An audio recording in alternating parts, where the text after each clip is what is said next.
Assalamualaikum warahmatullahi wabarakatuh. Perkenalkan, saya Sumarni, NIM 041 jurusan Perbankan Syariah semester 3 IAIN Salatiga. Video ini dibuat untuk memenuhi tugas teori ekonomi mikro Islam dengan dosen pengampu Ibu Anna Asna Anissa.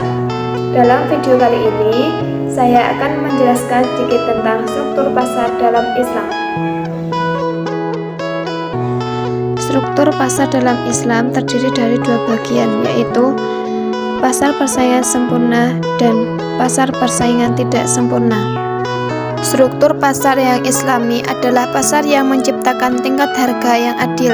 Adil dalam hal ini adalah tidak merugikan konsumen maupun produsen, terkait dengan surplus produsen dan surplus konsumen.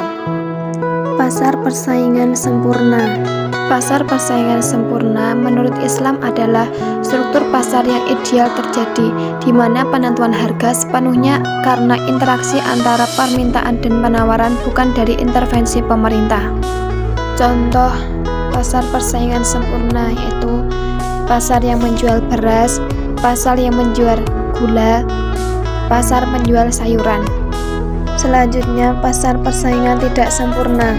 Dalam pasar persaingan tidak sempurna, para penjual dan pembeli mempunyai kebebasan dalam menentukan harga dan jumlah barang yang akan diperjualbelikan. Dalam hal ini berarti pembeli dan penjual dapat mempengaruhi harga, jenis dan kualitas barang yang diperdagangkan pada pasar bersifat heterogen. Pasar persaingan tidak sempurna dibagi menjadi tiga, yaitu yang pertama yaitu pasar oligopoli dan oligopsoni.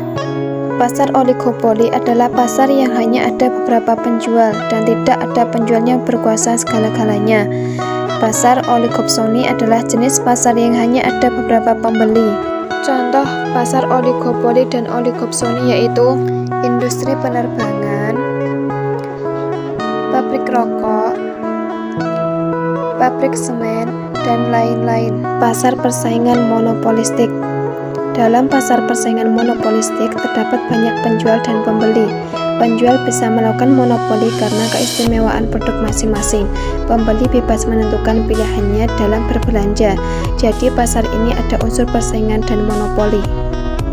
Contoh pasar monopolistik yaitu pabrik air mineral, pabrik pasta gigi, pabrik sabun, dan masih banyak lagi ya. Yang terakhir, pasar monopoli dan monopsoni. Pasar monopoli merupakan pasar yang hanya dapat satu penjual untuk suatu jenis barang tertentu. Pasar monopsoni adalah pasar yang dikuasai oleh seorang pembeli untuk suatu jenis barang dan jasa, dan juga bersifat mendunia. Output yang dihasilkan tidak memiliki substitusi. Contohnya yaitu perusahaan listrik negara atau PLN. Contoh pasar monopsoni adalah seorang pemilik pabrik yang membeli bahan pokok dari petani. Sekian dan terima kasih. Cukup sekian video dari saya. Kurang lebihnya saya minta maaf.